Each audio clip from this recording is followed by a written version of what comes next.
How's it going, guys? Today I'll be comparing two Android phones that I would recommend most to people. That will be the Pixel and Samsung. So in this case, the Pixel 5 versus the Samsung S20. Now, starting off with the hardware, both of them are super easy to hold and it feels nice. Now on S20, for me, I think it's better to hold because it's skinnier and it's more narrow. But the thing is that it's taller, so it's harder for me to reach on top of the screen. Now the Pixel is wider to hold, but still it's not too bad. If you do have really small hands, then maybe the S20 is the better one to hold for you. But honestly, both of them are pretty compact and super small. Now for the finish, I do prefer the Pixel much better because I do like that brushed metal feel and it's matte. So I don't collect a lot of fingerprints, just like the S20 does. And for the S20, I'm not a big fan of the slippery glass back because over time, a lot of grease and oil buildup, so it's gonna be super slippery if I don't have a case on. Now for button placement, both of them are on the right side of the phone, but I do prefer the layout on the S20 because the lower power button. Meaning naturally when I'm holding the phone, my thumb is already resting on a power button, therefore I don't have to reach for anything, I just naturally press it. To get into the phone, the Pixel do have a back fingerprint scanner, which is at a good spot right at the center. Naturally, you can just naturally press on it and it works really well. On the S20, you do have a face unlock and an on-screen fingerprint sensor. Now for me, the fingerprint sensor on the S20 works well in certain situations. So during wintertime, my fingers are dry, therefore it doesn't really work as well versus the summer. And Face ID works well during daytime, and if it's pitch black, most likely it's not gonna work. For performance, it's obvious that the S20 is the better one because it has the better and stronger chip. So if you use a lot of intensive apps, gaming a lot and all that stuff, then most likely the S20 is the way to go. But if you're just a casual user who picks up your phone here and there, go on Instagram, Facebook, watch YouTube videos, all the normal stuff, then the Pixel is going to be the better one for you. For battery life, both have the same capacity, 4,000 milliamp per hour, and for me, I'm not going to complain. I get like about 2 days since I'm indoors more often now, but it's not an issue. And since I am a casual user, they both last pretty long for me, and it really depends on what settings you have because the S20 does have a 120 hertz screen. And if you do have that on, obviously the battery life is going to drain more. Now for software, both of them are super easy to use, but if you want something very simple and clean, then the Pixel is going to be the better one. Now the Samsung One UI gives you a lot more options, so if you want to have full control of your phone and you want to customize it to basically to the way how you want it, then the S20 is going to be the better one. Now for me, I do prefer the Google UI just because it's so simple and clean. I don't really need or do much on my phone.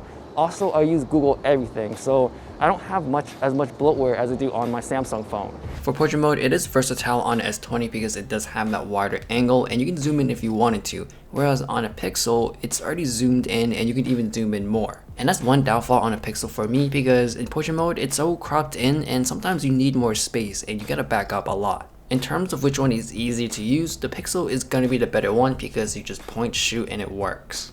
On a Galaxy S20, you would have to move around until you see the effect happening on the screen. So if the shape is too complex, you would have to move around until you get it right. One thing I do like about the S20 is that the blacks are really deep blacks, and on the Pixel 5 it looks pretty washed out. But I would say I do like the skin tones on the Pixel 5 a bit more because it does look a bit too flat on the S20. And also it seems like the white balance is a bit more aggressive on the Pixel as well, because on S20 I can see a bit more warmth. So moving to the back cameras, the S20 do have a telephoto lens, which the Pixel does not. So if you're planning to zoom in, of course those pictures will be a bit sharper. And if you do really like zooming in, then you can actually go up to 30x on the S20, which I don't think it's that useful. More like if you want to really see something from far away. Now for the ultra wide, the Samsung S20 is the most or the widest one I've ever used. So if you really like those epic, super, almost fisheye pictures, then S20 is going to be the better choice for you. Now for the colors, I would say the S20 is a bit more saturated. It does pop a bit more than the Pixel because the Pixel seems like it's really focused on white balancing and trying to get all the colors accurate.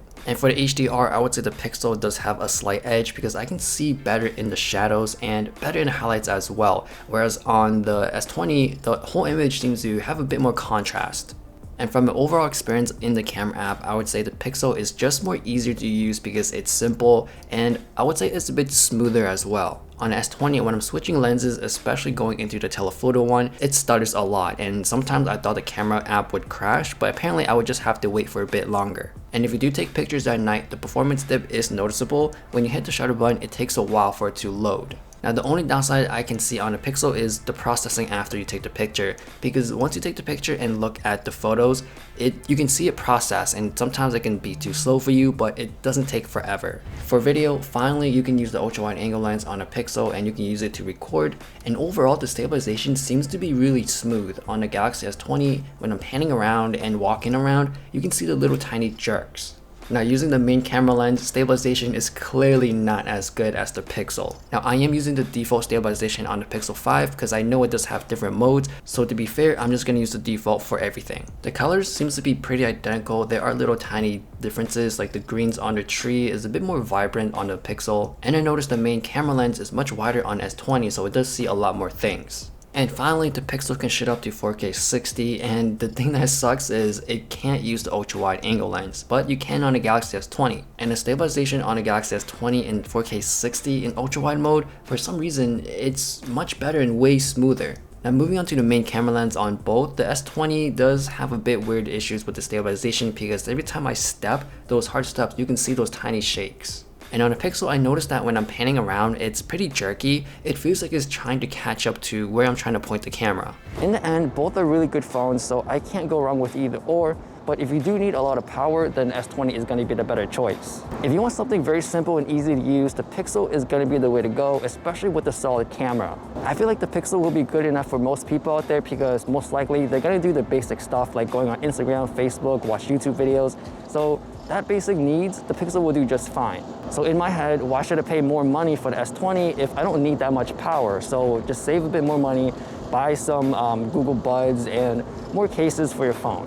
Unless you really like the Samsung UI, then of course you're just gonna stick with it, stay with the ecosystem since you are accustomed to it. So that is my comparison between these two phones. If you do like this, please give it a thumbs up.